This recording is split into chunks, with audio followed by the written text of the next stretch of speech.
Jaya Nilo Premadana Karuna Prachur. Wait, it's not Prema Nilo. It's Jaya Nilo Premadana. Let's start from the beginning. Okay, watch this guy over here, okay? Jaya Nilo Premadana Karuna Prachur.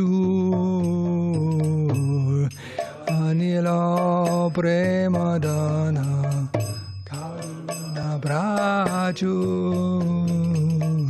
Hino Prabhu Kota Gela Acharya Thakur. Kota Gela Acharya Thakur. Kamora Swarup Rupa Kasanatan.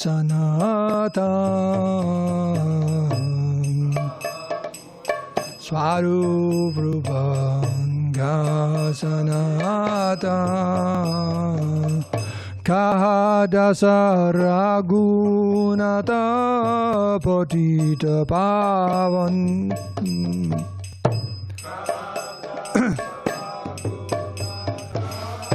Patita Pavan. Gamora Bhata Yuga Ga Kavira Bhata Yuga Ga Kavira Eka Kale Kota Gela Gora Natara.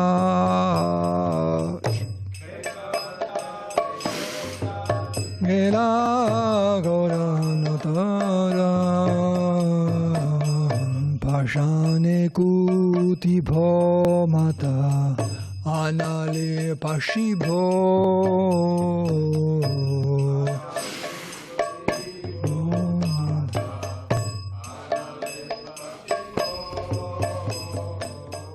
Gauranga Gunira Nidhi Kota Gele Pavo.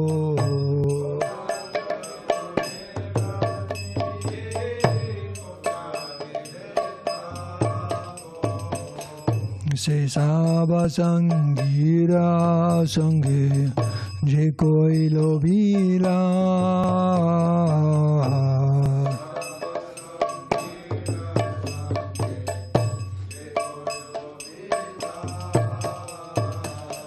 Se Sangana Paya Kande Narotamudas.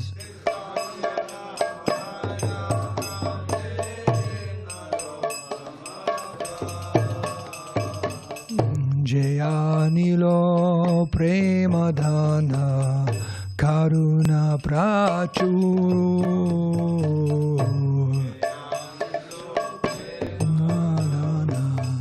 Karuna Prachur. Heno Prabhu Kota Gela Acharya Thakur.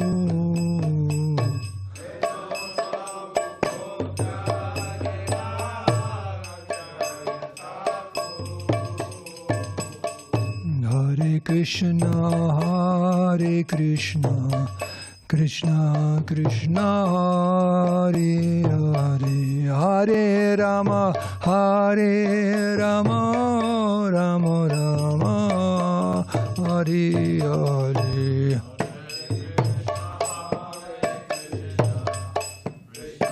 Krishna Hare Hare, Hare Rama, Hare Rama, Rama Rama, Hare Hare. So I'll read the translation. It's by Narottam Das Thakur. It's taken from Prarthana. Lamentation due to separation from the Lord and His associates.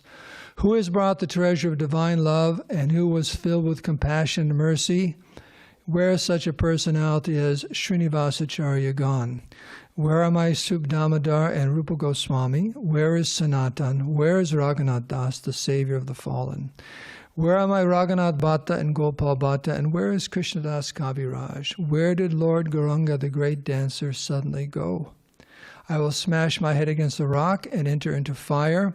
Where will I find Lord Gauranga, the reservoir of all wonderful qualities? Being unable to obtain the association of Lord Gauranga, accompanied by all of these devotees in whose association he performed his pastimes, Nṛsiṁha Das simply weeps. I read this a few times recently in one book I'm reading that Govinda Maharaj used to say our temples are crying schools. Yeah. We're meant to learn how to cry like this in separation from Krishna and his devotees. So, how are you doing in your crying classes?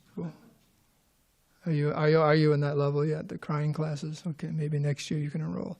But these are our temples, are crying schools. We have to learn how to cry for Krishna. Okay, let me get this off of me. Thank you.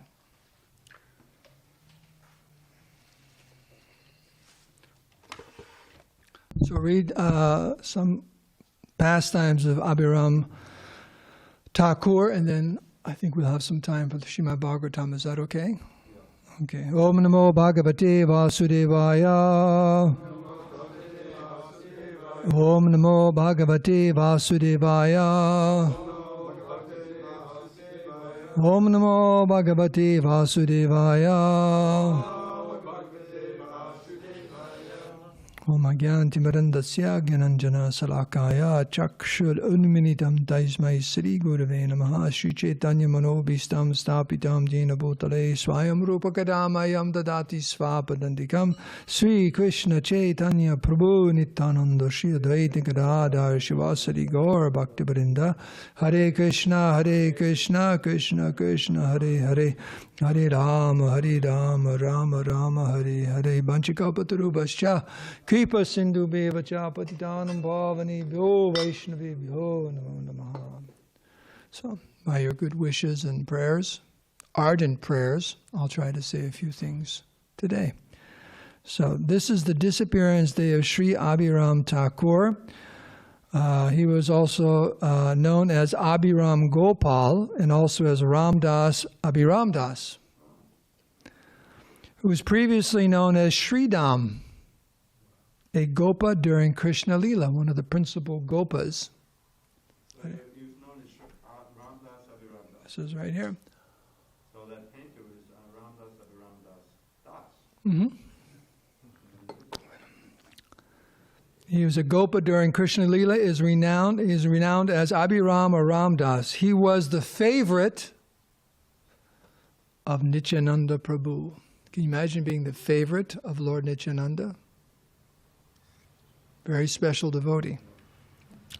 One day Krishna, Balaram, so this is going into Krishna Lila. One day Krishna, Balaram and their cowherd friends were playing a game of hide and seek. How do you play a game of hide and seek with God, who's all-knowing, and Balaram? But somehow they're playing the game. In the middle of their game, so I imagine Krishna can hide himself so no one can see him, but then, or Balaram can find him, though, and the next second he can be found. So back and forth. In the middle of their game, Krishna decided to go to Nadia to enjoy his pastimes there. And so, taking with him Balaram and all their friends, he advented himself in Navadvip. Somehow or other, he forgot Sridham, who had been left behind. I guess he was hiding in a cave, it says.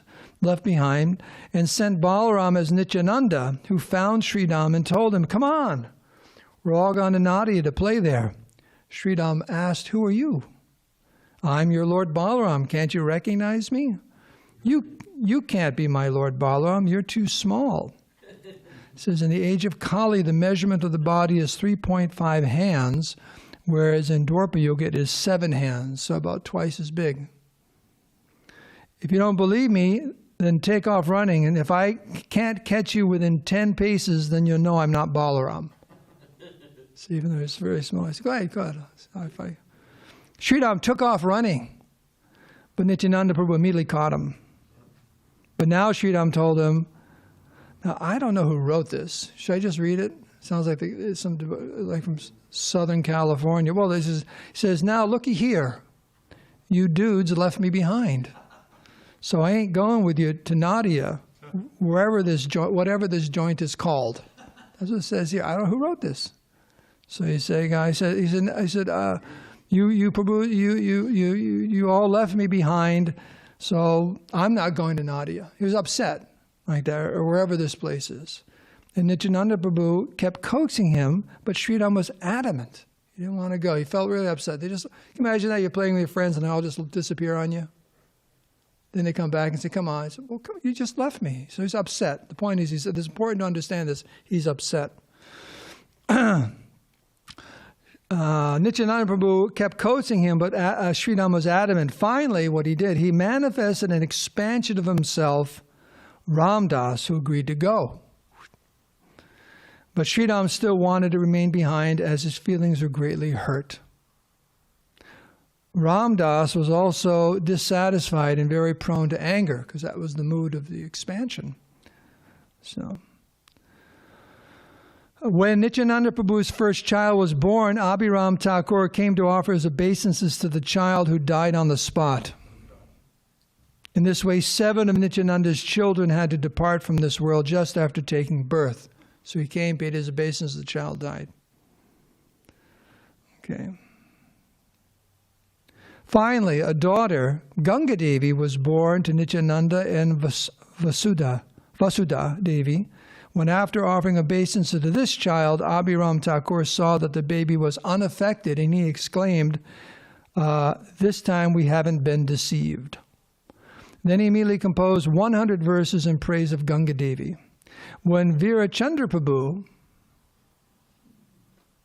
arrived in San Diego, when Virachandra Prabhu took his birth, Abhiram again came to offer his obeisances. When he saw that Virachandra was unaffected, he composed Sri Virabhadra Astakam. Did you ever look this one up? 100 verses glorifying Virachandra. If Abhiram Thakur would offer his obeisances to any stone other than a Shalagram Shila, that stone would crack. One time, Abhiram Thakur came to Sri Khanda wanting to meet Raghuvananda Thakur. Mukundadas was aware of his reputation and thus told the Thakur that Raghuvananda wasn't there. Feeling disappointed, Abhiram departed. When Raghuvananda heard that Abhiram Thakur had come to meet him, he ran to catch up with him. Finally, he met him at Bordanga, where they danced together in ecstasy. When Raghunandan was dancing, his nupur, which means ankle bracelet, fell down at Akaihat, where Kaliya Krishnadas used to do his bhajan. This ankle bracelet is still being worshipped along with Kaliya Krishna Thakur's deity at Karvi, not far from Katwa. So, Gopal Guru Goswami was also similarly tested by Abhiram Thakur when he was only a small boy living with Mahaprabhu in Puri. By the mercy of Mahaprabhu, who invested his potency in Gopala Guru, the boy emerged unscathed. So I guess that means he offered his obeisance to him and nothing happened. So I got to say, what a test. Abhiram Thakur's Shripad is at Kanakul Krishnanagar. Kanakul Krishnanagar can be reached by bus from Tarakeshwar, which is connected by train from Bandel Station. It can also be reached by bus from Antapur, the Shripad of Patameshwari Das Thakur. His wife's name was Sri Malini Devi. His worshipful deity, Sri Gopinathji, who after first appearing to him in a dream, manifested himself at Kanakul Krishnanagar. The legend is that he appeared in a dream to Abhiram Thakur and said, I am within the earth here. Please take me out and worship me. How do you think he got into the earth, probably? Yeah, it's quite common.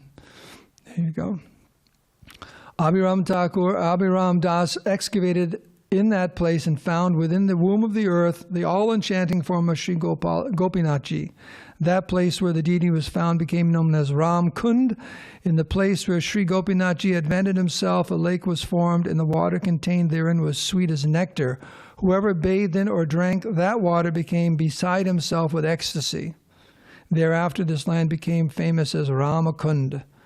Having heard of these divine pastimes of Sri Gopinathji, an incessant flow of people descended to that place like the water of the Ganges river. This is from the Bhakti Ratnakar. One day, while in a state of rapture and remembrance of Sri Krishna, Abhiram Thakur, in the mood of a cowherd boy, desired to play the flute. In the madness of ecstatic love, he began to search in all directions for one. Then he saw before him a large trunk of a tree which not even 16 men could lift. Out of this he fashioned a flute and began to play it. Ramdas, one of the chief branches, was full of fraternal love of Godhead. He made a flute from a stick with 16 knots. From Chaitanya Charitamrita. Sri Abhiram Thakur had a celebrated whip. Don't do this here, okay? Don't anyone go get a whip, okay? Sri Abhiram Thakur had a celebrated whip whose name was Jai Mangala. Whoever was touched with that whip had the symptoms of love of Krishna awakened within their person. Now, this whip is still in a temple somewhere, right? I think so. It's referred to somewhere that it's still there. One day, Srinivasacharya is just referred to in this prayer, came to meet Abhiram Thakur. After touching him 3 times with his whip, his wife Malini Devi exclaimed, "Thakur, don't beat him anymore. Restrain yourself. He is just a boy. He'll become overly excited by the touch of your whip." Meanwhile, Srinivas had become completely drowned in Krishna prema.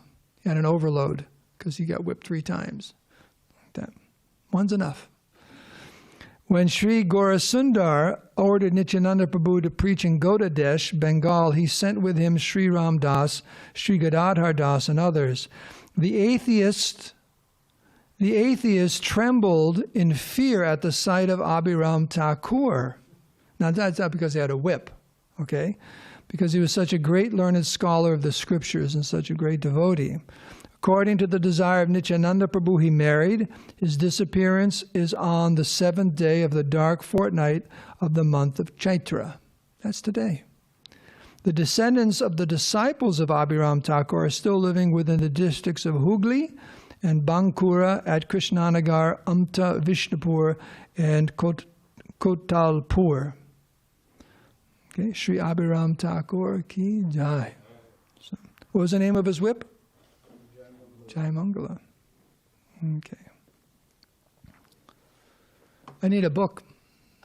We're going to read from the Bhagavatam. Get that book. So.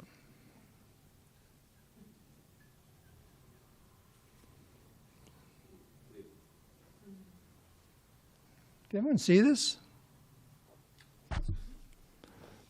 Okay. So this morning we're from the 7th canto, 8th chapter. The Lord slays the king of the demons.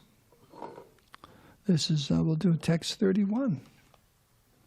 Surprise, surprise, surprise. Oh boy.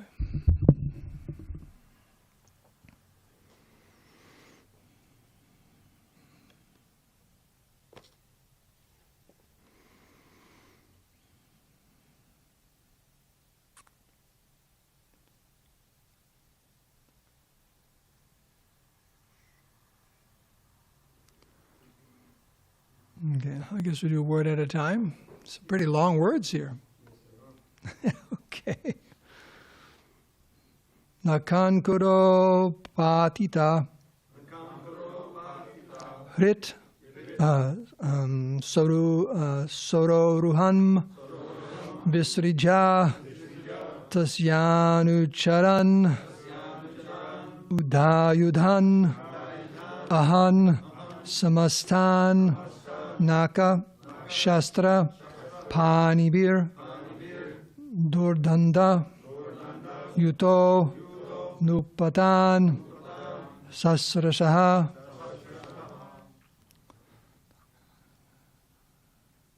That's not Brahma Samhita, it's the other melody, right?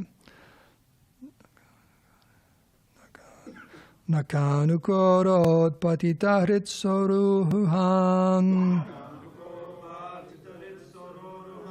Visrijatasyanu charan udayudhan Ahan samastan nakashastra panibir Dordanda yuta nupatan sahasrashaha Nakanukurot patitahrit soruruham Visijratasyanu charan udayudhan Ahan samastan nakashastra panibir Dordanda yuto nupatan sahasrasaha Nakanukorot patitahrit soruham Visijratasyanu charan udayudhan Ahan samastan nakashastra panibir Dordanda yuto nupatan sahasrasaha. Anyone like to chant?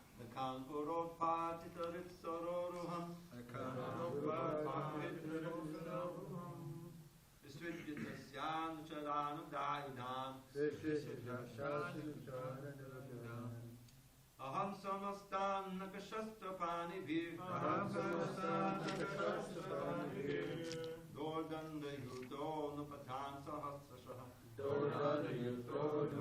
sahasrashaha Nakanukurot patitahrit soruham Visijratasyanu charan udayudhan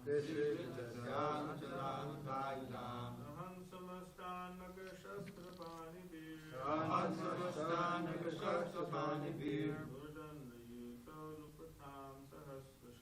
Dordanda yuto nupatan sahasrashaha Anyone else?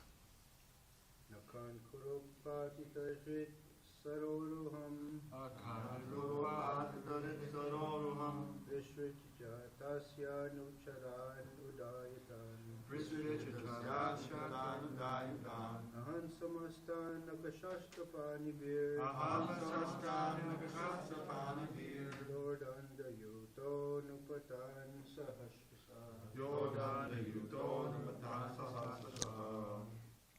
Okay, word for word. Naka ankura. By the pointed nails. Utpatita. Torn out. Hrit soruham. Whose heart, which is like a lotus flower. Visrija. Leaving aside. Tasya. Of him. Anucharan. The followers. Soldiers and bodyguards. Udayudhan, having raised weapons. Ahan, he killed. Samastan, all. Naka shastra panibi, with his nails and other weapons in his hands. Dordanda yutaha, having unlimited arms. Anupantan, the attendants of Hiraṇyakaśipu. Sahasrashaha, by thousands. Translation and purport by Srila Prabhupada. The Supreme Personality of Godhead, who had many, many arms, first uprooted Hiraṇyakāśipu's heart and then threw him aside and turned toward the demon soldiers. These soldiers had come in thousands to fight with him with raised weapons and were very faithful followers of Hiraṇyakāśipu, but Lord Nṛsiṁhadeva killed all of them merely with the ends of his nails. Purport. Since the creation of the material world, there have been two kinds of men, the Devas and the Asuras.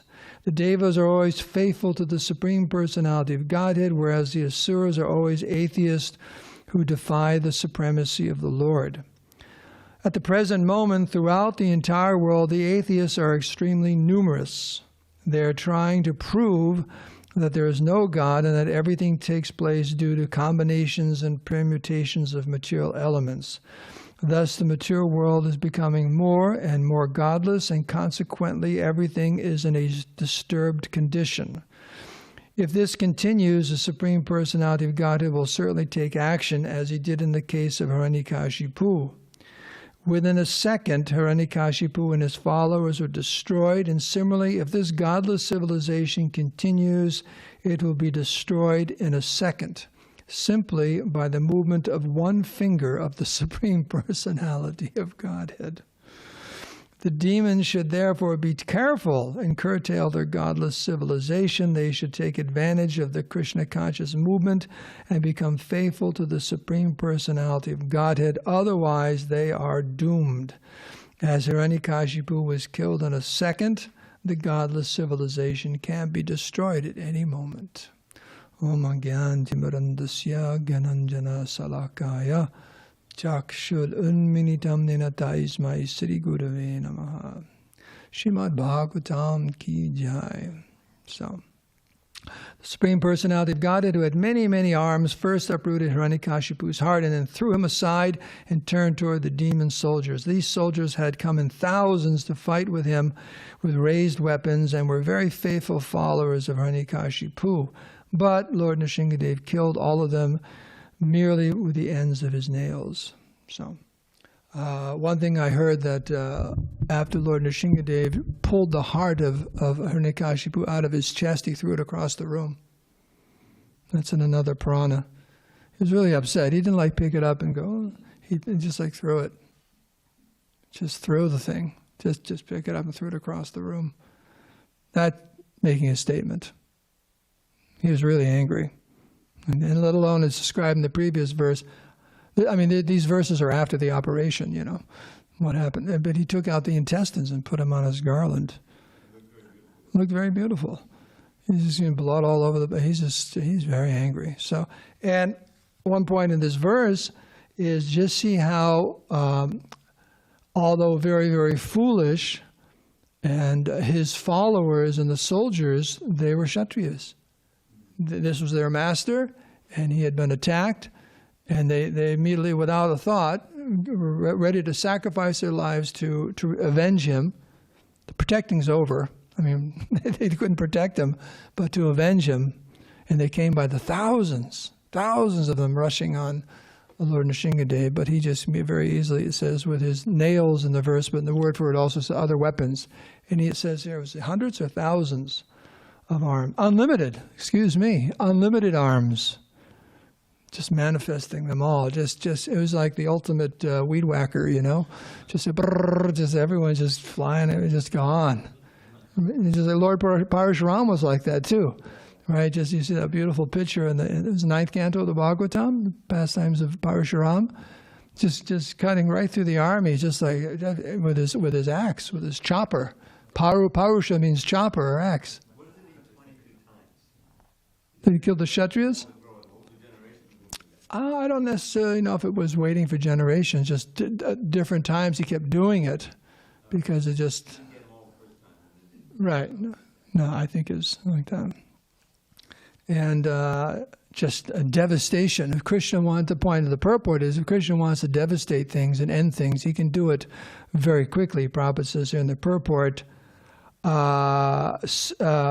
it can be destroyed in a second. That's 1 second. And it says here, simply by the movement of one finger. Done. And a very powerful person, some of the powerful person says, oh, okay, I want you to do this. I want you to do that. Just, they move their finger like this. Go. And everything's done. Yes. So, this is the material world, and different ages, you have the suras and asuras. They're always in the material world. The material is a world of duality. It is not the spiritual world. due to the modes of material nature and the conditioned nature of every single jiva from Lord Brahma down to an ant, insignificant ant. Everyone is envious and out to be the enjoyer in this material world, so there's always strife, competition, war, violence, And there's two basic, or two primary divisions, suras and asuras, those who are godly and those who are ungodly. Now, we see in this world today, people have all kinds of divisions. Political divisions, political parties. What's the two most prominent political parties in this country? Democrat, right? And there's others too. There's the independents and there's liberals and this and that and so on. And you have religious denominations. In Christianity alone, there's hundreds of them. Talk about not being able to agree on things, but there's actually hundreds of Christian denominations where they disagree on things. In fact, there are some who say all the other Christians are going to burn in hell because they're not my kind of Christian. And you have Hindus and Muslims and this and that. There's hundreds and hundreds of... In fact, I remember I had a big book about this big. It was a book defining all the different religions in the world. It was a Penguin, remember Penguin? I don't know if they're still publishing and so on, but religions of the world. I remember I got that years and years ago when I was a Bhakti director. And it was a big, thick book. I was surprised at how many religions there are. It is because people don't get along and they have difference of opinions. So there's all these different divisions, but we know there's really two divisions in this material world, asura and sura. And those who accept the Supreme Personality of Godhead and His rule, and those who defy that, and they try in many, many different ways to defy the supremacy of the Supreme Lord. And they also have their preachers, just like, it's not that, what they call them, holy rollers. Where's that? Oh, I know where that comes from. Yeah. You got the shakers, shake and roll, right? Sounds like the advice for when you catch on fire, doesn't it? You're supposed to, but they're in ecstasy. I'm not gonna fault them. We're doing the same thing here. We're talking about shivering in ecstasy and rolling on the ground in ecstasy. So we got some shakers and rollers in our group too. Yeah. You got Quakers too. The Quakers and the Shakers in our country. And then you got holy rollers. But the point is, I don't know what the point is I was trying to make. I apologize, went off on a tangent there. Accepting the atheists, they have their preachers. They criticize, like Hare Krishnas are known to be very, very evangelistic. They preach a lot. They're out there. People get all upset. Can't you just let people do what they want to do? Just like I was talking to a very wonderful person. I think it might have been... Anyways, the Jains. I think it was the groom or the father of the groom or something, because it was a Jain religion, a Jain Hindu wedding I did. And he was making the point that the Jains never preach. You want to join, you can join. That's actually, and it's the principle. Don't preach to anyone. It's interesting that even though they had that philosophy at one time, Jainism was very powerful in India, but then it gradually started fading for different reasons. The whole thing about not wearing any clothes didn't go over too big. I don't think you get a big following of people who aren't wearing clothes. No, that's called dig. Dig means directions. Digambara. All they have for clothes are the 4 directions. So, it's like, I don't know about this. So, but they don't preach. But there are very enthusiastic preachers amongst different religions. And they come and like Jesus Christ and Muhammad and big acharyas come and they preach. But the atheists, they criticize, but they have their big preachers too. A lot of them. And they're preaching like anything, that there is no God. Prabhupada makes a reference here to science, because they're on our 10 most wanted list, Prabhupada's 10 most wanted list, or whatever it is. The scientists, right? As far as atheists, it says here, they are trying to prove that there's no God, that everything takes place to combinations and permutations of material elements. Trying like anything to prove that there's no soul, there's no God, it's just matter. And matter just kind of like mixes this way and that way, and there's consciousness comes out, that's us. And then as far as the cosmos, it's just moving material energy. Of course, they haven't been able to prove that.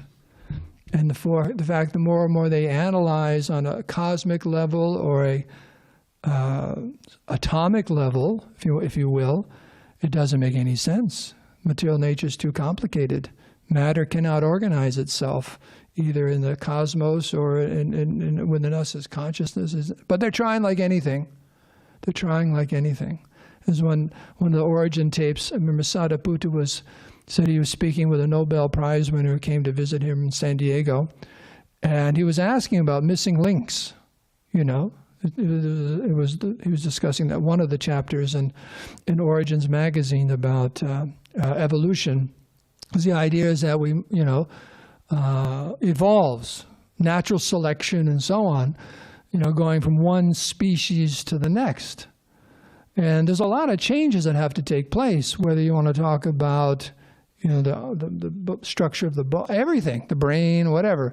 So he's asking this Nobel Prize winner, who is in the area of evolution and so on, can you tell me what these missing links are? Because it doesn't seem, we have, of what we've found so far, there must be a lot of something missing in between to go from, Homo erectus to this, Homo sapiens, and this, and graceful, and a lot of gaps. And then the gentleman, the scientist, told him, he said, you don't understand science. You can't ask questions like that. And Sariputta, he goes, indeed. Indeed, I don't understand science.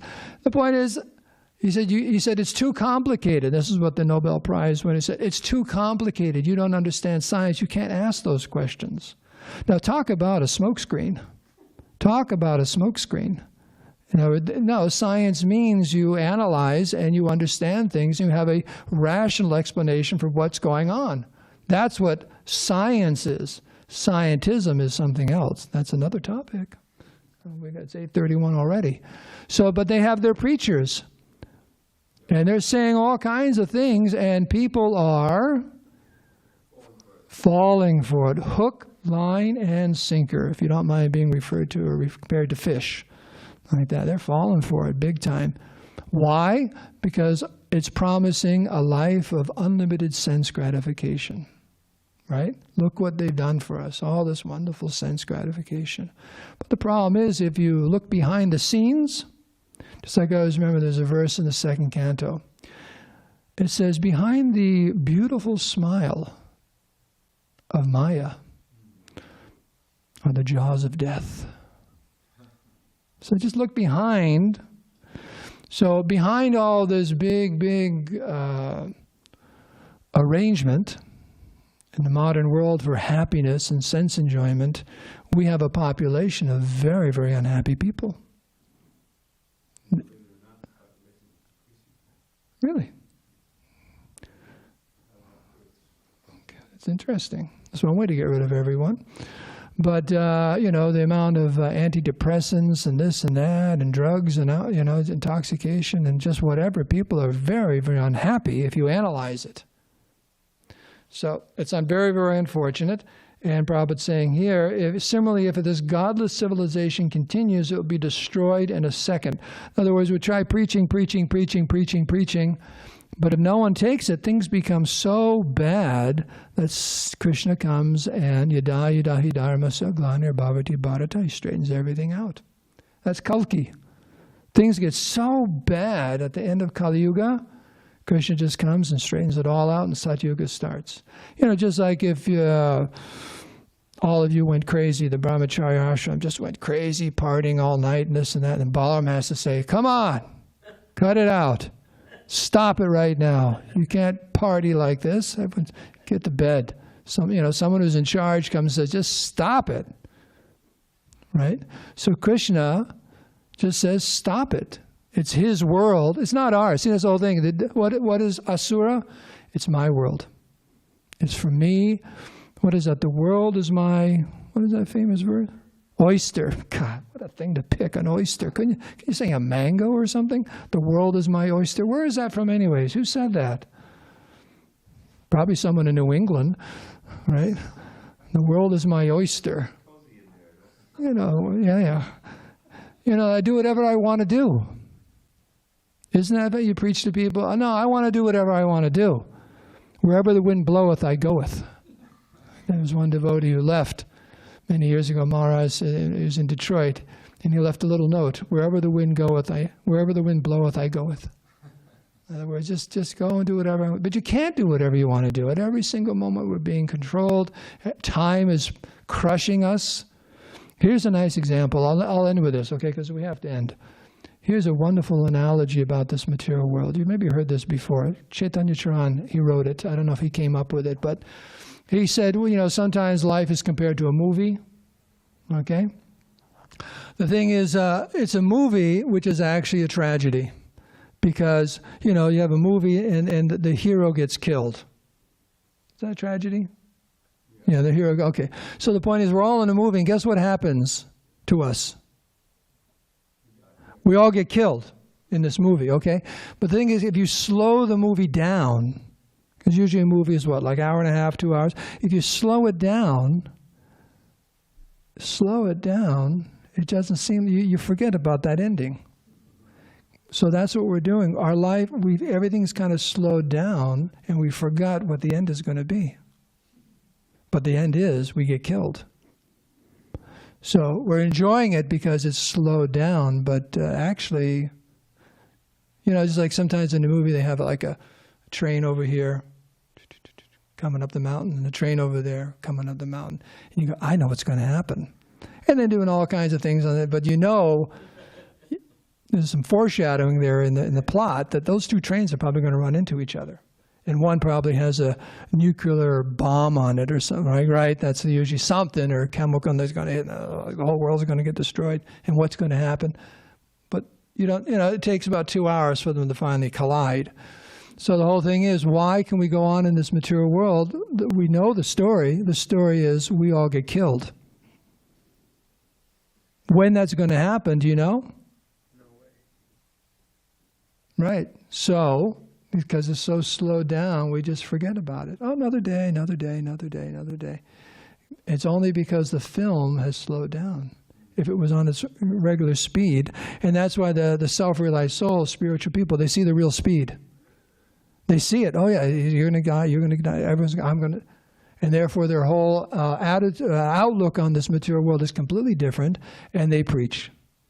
Because they understand everyone's in a tragedy and they're going to die, and there's something very special about the human form of life. Before you die, you can get out of these. Because what happens is you die, and then you get cast in another movie, and guess what happens in that movie? Yeah, you just like typecast. Is that what they call it? They always pick you for someone who gets killed at the end of a movie. Everyone's typecast, and they're going to get, some way you're going to get killed. Hey, this lifetime, let's kill you with cancer, okay? And then the next one will kill you. You're going to fall off a cliff. And then how about the other one where and how many ways can you die? I think, is there a movie or a book about that? How many ways you can die? Isn't there? What? A show. Okay. 1,000. Well, there's more than 1,000. And if you didn't like this movie, they'll cast you for another one. And you can even do it in different bodies. You can be in the body of a slug, and someone steps on you. You ever unfortunately do that? Step on a snail? Now, that was a movie, right? So it could have been us. It was us. Or bugs, and you're a tree, and someone just cut you down to make lumber or something like that. I mean, we just keep going. 8,400,000 different movies starring Sankarshan. Like that. That soul, he's just passing through like that. And that's what's going on in this material world, but because it's slowed down, we forget it completely. So that's the asuras. They slow it down, forget about all this birth, death, and this and that.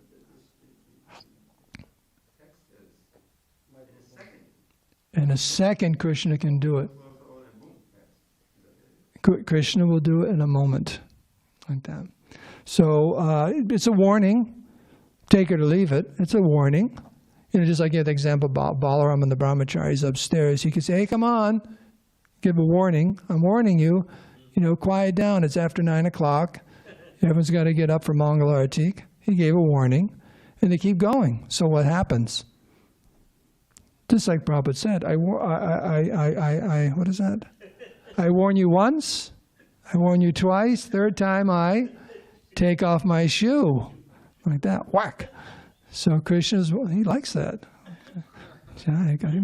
So Krishna's warning, and like that. So, and in the material world is a very dangerous place, and even though we're devotees, we sometimes are caught in the fallout. It's like the devotees in the Ukraine now; they're caught in the fallout.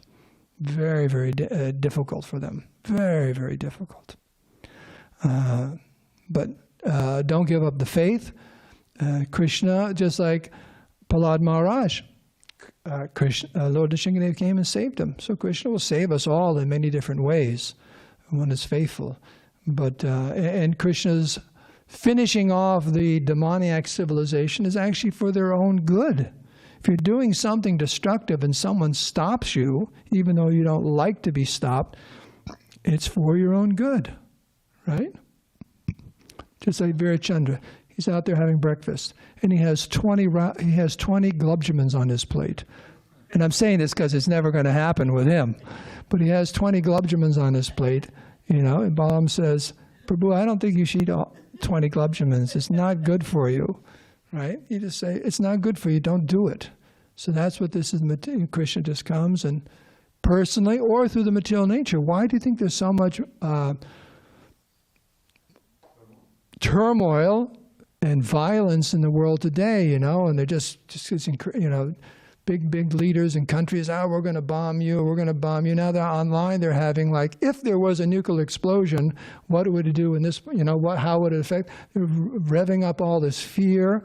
And why is this all going on? It's because of this accelerated demoniac atheistic view of the world, and this is what it creates. This is what it creates. So I'm going to end here. Are there any questions or comments on this verse about Hiraṇyakaśipu, his followers getting annihilated and his heart getting thrown across the courtroom? What's the point of asking a question? Everything could end in a second. Hare Krishna, Hare Krishna. Yes, microphone. What's the difference between the Vedic conception of an atheist and then the modern conception of the atheist? Is the same? Is that they believed in Lord Vishnu, but they just didn't accept him as a supreme. As atheists today, they just say there is no God. Atheist means one who does not accept the existence of a Supreme Personality of Godhead, or you could even say, well, I wouldn't say necessarily a spiritual dimension. They may think there's a spiritual dimension, but there's no God. There's no Supreme Person we have to answer to. Like that. I am the Supreme Person. It's called the Hiraṇyakaśipu syndrome. Like that. Aham bhogishvaroham. I am. So. And how there's variances, but that's the basic principle.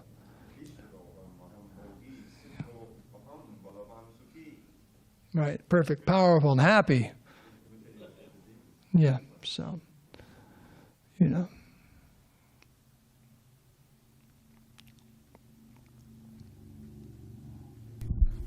So you mentioned about the atheists and the religious people, and everyone's always arguing and stuff, yeah? So one of the founding fathers of quantum mechanics, I looked it up, it's Werner Heisenberg.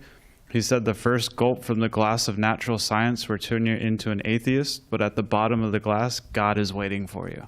Very good, very good, like that. Yeah, it's interesting, some of these scientists at the end of their lives, who was it who said about one of these big scientists, he said, for my whole life I was searching for the truth, but it just all kind of went through my fingers. Now, at the end of my life, I'm realizing that there must be a God.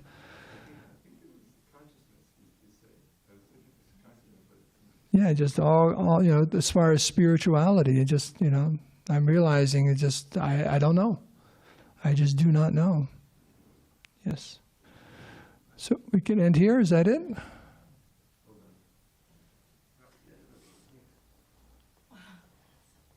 Another microphone. I made a point yesterday. You weren't here. That all these atheists, the big atheists, Dawkins, famous ones, who they're not just atheists. They preach atheism. They insist that you be an atheist.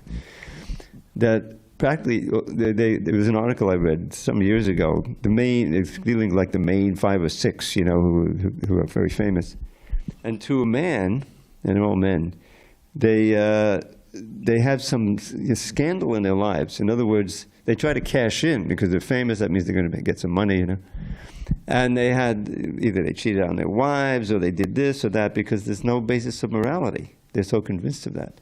So they turn, to a man, they turn out to be rogues and rascals as well as atheists. It's not that they were humanists and atheists, but they were demons, we call them. Yeah. That's an interesting point, because people say, what's the difference of being moral and believing in God and just being moral for the sake of being moral? Well, statistically, it's found that those whose morality is based upon a belief in God have much stronger morals and will pass the different tests that come their way, whereas those who don't, they have a tendency to fall to the wayside, like you're saying, get caught up in something or what have you. Just like that book, Bennett was his name. Book of Virtues. Wow, Book of Virtues. Remember that? Big, thick book. Book Bennett was his name. It came out a bestseller. All these, I have a copy, because it has all these far stories from different cultures all over the world about virtue and morality, and great lessons in there for preaching and so on. But eventually he fell, he made millions of dollars off of it, and then he just lost everything gambling in Vegas. He didn't read the chapter on gambling. Don't gamble. Like you're saying, they just, the depth of their morality is not it's just situational, and then they could push, and there's nothing to hold them. And that's science. Statistics are there. That's science, because sometimes they say, you don't need to have a God and religion. Just be good to everyone. Just help old ladies across the street, take out the trash, be honest. All those moral qualities that, because God's going to whack you if you don't have them. Just be that way. Well, it doesn't work that way. It just doesn't. So we can end here. All glories to Srila Prabhupada.